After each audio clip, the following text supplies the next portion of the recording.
enfin, qui vient annuler, tout dire, hein, et capacité d'exprimer quelque chose du ensemble, du nous. Voilà. Je sais pas si ça fait sens ce que je dis, mais... Et c'est un peu à ça que je voulais en venir. Personnellement, j'ai été évidemment très choqué par ce qui s'est passé. J'étais pas loin des événements. Et pour autant, je rentre chez moi, je me mets sur Facebook, il y a cette espèce d'application que je découvre où on peut déterminer qu'on est soi-disant safe, hein, pour reprendre le vocal. Et le lendemain, on voit un journaliste libanais qui a eu raison de dire « Monsieur Facebook, comment ça se fait que nous, à Beyrouth, on n'a pas eu la même application, fonctionnalité ?» Donc, vous voyez ce que je veux dire, c'est que c'est venu nous toucher dans notre corps sociétal. Ça avait déjà été le cas avec Charlie et l'hypercachère. Mais voilà, il y a quelque chose de planétaire qui se joue de nous. Si je peux dire un mot, c'est très important.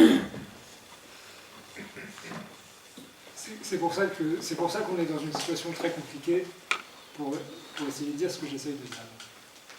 Tout ce que vous dites est juste, vrai, absolument vérifiable, etc. On a vécu ça, ce que vous racontez, Facebook, le Liban, et après l'Afrique, etc. Ça n'arrête pas.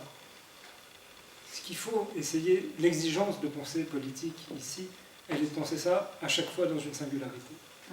Ça veut dire que si vous dites, après tout, il y a des précédents, il y en a encore après, et puis il y en a en même temps, alors après tout, bon, je ne suis pas très étonné, bien sûr j'ai été choqué, je ne suis pas très étonné. Vous vous interdisez de penser de la singularité d'un événement. C'est ça, c'est très exigeant comme pensée, c'est très difficile, parce que si vous dites ce que vous êtes en train de dire là, on peut dire, ok, mais il y a eu les goulags, il y a eu la Shoah, il y a eu l'Arménie, il y a eu... ce que je veux, et à chaque fois je dirais oui, mais est-ce que vous êtes prêt à penser ça dans une exigence de singularité? Est-ce que vous êtes prêt à dire que ça n'a rien à voir avec ça qui ressemble beaucoup?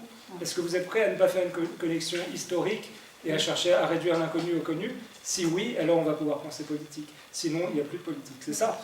Il ne faut pas croire. Je comprends bien exactement ce que vous dites. Et je comprends bien de quel lieu vous dites, du lieu de la mondialisation, d'une critique hyper nécessaire du discours capitaliste, etc., etc. Mais à chaque fois qu'on fera l'économie de la singularité de la pensée d'un événement, on n'arrivera pas à penser politique, à mon avis. Ce que vous dites là, l'exigence que vous relevez, elle est très importante parce qu'elle nous oblige à penser ce que vous êtes en train de dire au cas par cas. On ne va pas pouvoir faire aucun discours sans qu'il arrive à bout de souffle si on met ces événements les uns à côté des autres et qu'on essaye de dire oui, mais il y a eu aussi ça, il y a eu aussi ça, il y a eu aussi ça. Ce qui est fait beaucoup en ce moment par tous les discours critiques, mais ce qui fait qu'on ne pense rien, en fait. Parce qu'on ne va pas faire une concurrence des victimes des attentats. On n'arrivera à rien. Ou bien on continuera à faire ce qu'on a toujours fait depuis très très longtemps. C'est pour ça que ça me semblait intéressant d'essayer de formuler les choses comme ça. Et de passer aussi par... Quand Arendt, évidemment, on aurait pu, là, j'attendais la question, d'ailleurs, elle est valable et je la reprendrai. Je cite Arendt qui parle du totalitarisme. Elle a démonté le totalitarisme toute sa vie, les sources du totalitarisme. Elle dit qu'il faut aller chercher la nature du totalitarisme, donc la singularité du totalitarisme. Donc quand je cite Arendt qui parle du totalitarisme, est-ce que je ne suis pas en train de faire le contraire de ce que je dis, puisque je compare ce qu'elle appelle totalitarisme à ce qui arrive? Oui, c'est vrai, dans ce sens-là j'ai tort, mais à partir des outils qu'elle m'a donnés là, je vais essayer de penser ce qui arrive là, sans ramener l'un à l'autre. Vous voyez ce que je veux dire? C'est ça qui me semble intéressant au fond. Prendre une pensée de la singularité extrême, arrête à une pensée extrême de la singularité en politique et dans l'histoire, et essayer de voir ce que je peux faire moi comme outil à partir de ce qu'elle m'a donné, elle, comme pensée exigeante, me semble-t-il, du politique, dans des situations absolument impossibles. C'est ça.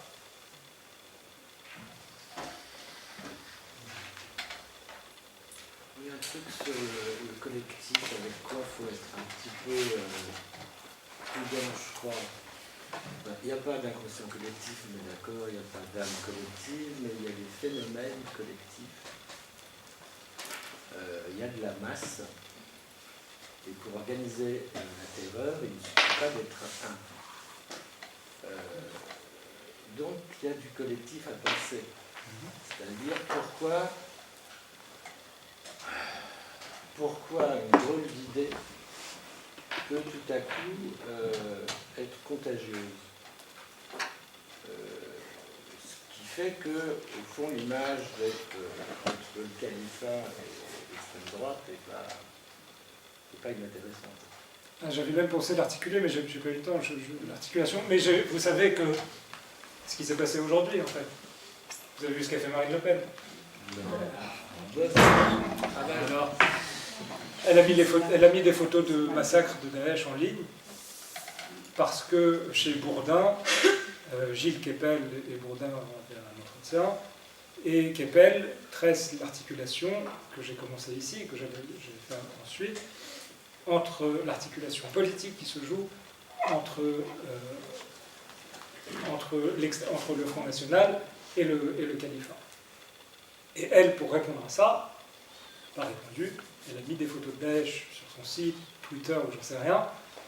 Et donc ça a fait aujourd'hui polémique parce qu'elle a déflouté des images qui sont floutées, qui sont insoutenables, pour dire, dit-elle, quand Le Monde l'a appelé aujourd'hui, pour dire, dit-elle, comment vous pouvez me comparer à ça.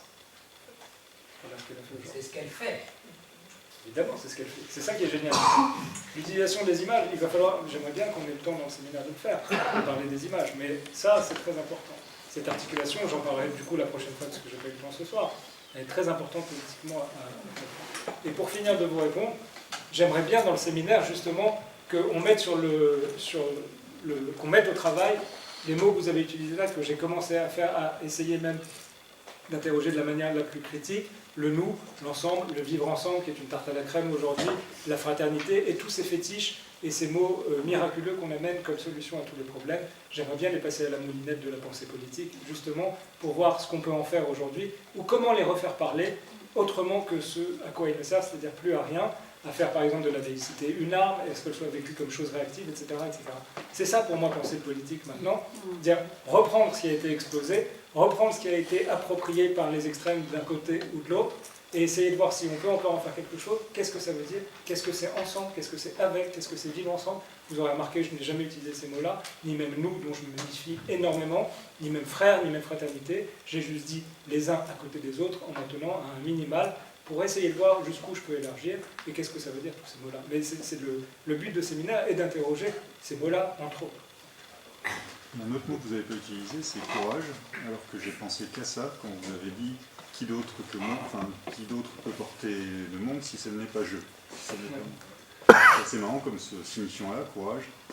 J'ai pas utilisé le mot courage, mais oui, c'est vrai. Non, mais je suis c'est pas un d'accord. reproche. C'est un mot que vous pensez au livre de Cynthia Fleury. Précisément. Et c'est un mot que j'ai pas utilisé, mais on pourra lui faire un sort. Et c'est tout à fait. Non, je trouve assez cohérent que vous ne l'ayez pas utilisé. C'est un mot, il est surdéterminé aussi pour moi. Précisément. Exactement, il a une histoire, il a une dangerosité, il a un appel à beaucoup de choses. Et puis il a été extrêmement diminué de son sens sur les 15 dernières années aussi. Voilà. Il est très tard, je vous remercie encore beaucoup. À la prochaine fois, je ne sais pas la date. Regardez la Je ne sais pas la date. Regardez le site. Marqué. Ou de Marine Le Pen. Exactement.